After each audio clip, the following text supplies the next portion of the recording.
2019 metais šalių vadovais tapo du asmenys, kurie jums vadovauja ir dabar. Lietuvos prezidentu tada buvo išrinktas 55 Gitanas Nausėda, ką tik pradėjo savo antrą kadenciją, o Ukrainoje prezidentu daugeliui netikėtai tapo Volodymyras Zelenskis, buvęs aktorius, dabar vadinamas vienu drąsiausių pasaulio politikų.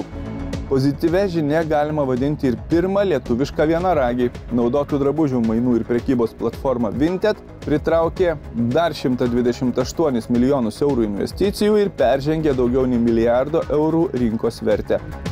Birštonegi buvo atidarytas aukščiausias apžvalgos bokštas Lietuvoje. Nemuno kilpas galima stebėti iš 45 metrų aukščio, kurį reikia pasiekti įveikus 300 laiptų.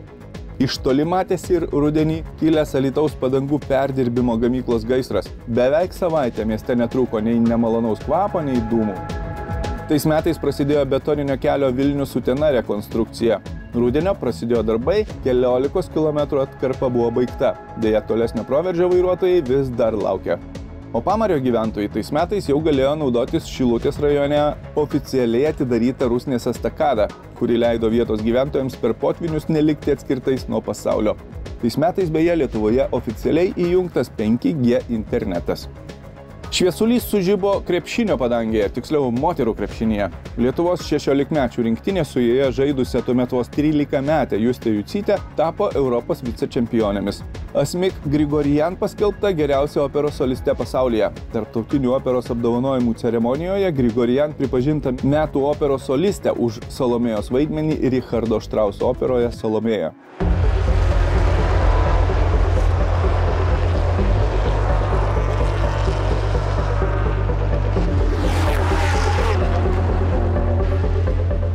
Palangoje vykusiose Aurum 1006 km lenktynėse tarp 38 komandų greičiausiai buvo Circle K Miles Plus. Broliai Jonas ir Ignas Gelžiniai, Julius Adomavičius ir Estas Ralfas Saronas. Ir vėl bendra brolių pergalė. Už nugalėtojų Porsche liko net 3 Lamborghini automobiliais važiavusios komandos. Iš tikrųjų, ten jau dabar 3 ar 4 paskutiniai tie kartai su Porsche, aš man jie šiek tiek maišosi, nėra tokio išlikę aiškaus paveikslo. Jo, aiškaus paveikslo, iš tikrųjų visada kažkaip galvoju apie naujus projektus, o ne kas buvo, tai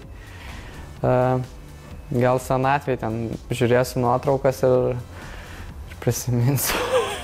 Ar tiesa, kad po kažkurių tai lenktynių tai tampa tiesiog statistika? Taip, ir iš tikrųjų ta statistika, jinai sumuojasi ir, tarkim, ir visur atrodo, čia vieną dieną tą padarau, kitą dieną tą, bet kai pasižiūri ten paskutinius 10-15 metų, tai matosi, kad kažką darei, taip kažkaip ir gaunasi ta statistika.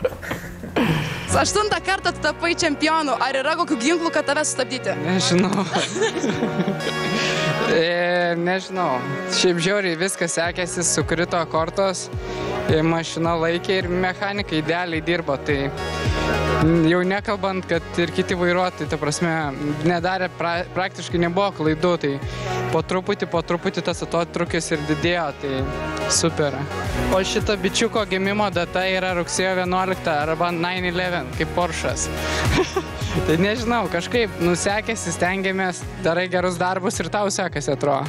Kaip tau, ar patiko, kad jis laimėjo? Taip. Kaip labai palaikai, parodyk tėti. Tėti valyk.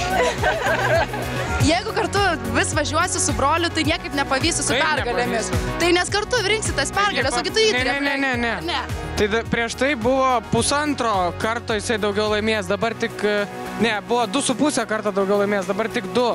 Klausyk, tu viską jau čia apskaičiavęs, apgalvoji? Tai matematikas komandos. Bet tada tikrai buvo labai stipri, tiesiog visi buvo labai greiti vairuotojai, nebuvo jokių, kurie galėtų abejoti savo greičiu.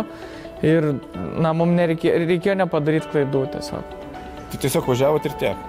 Važiavom ir tiek, gal nesakyčiau taip, visada reikėjo ant ribos, bet gal niekada nereikėjo perlipti tos ribos, nes žinai, kad visi kiti važiuos tokiu pačiu tempu ir tiesiog reikia geriau nepadaryti klaidos kažkokios taktinės ar trasoj, negu padaryti klaidą ir paskui tiesiog.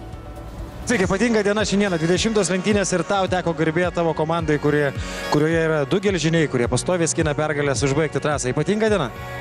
aišku, kaip man pirmą kartą važiuojant šiuo automobiliu ir antras sezonas gyvenime ir jau laimėti šias varžybas, tai yra kažkas netikėtino.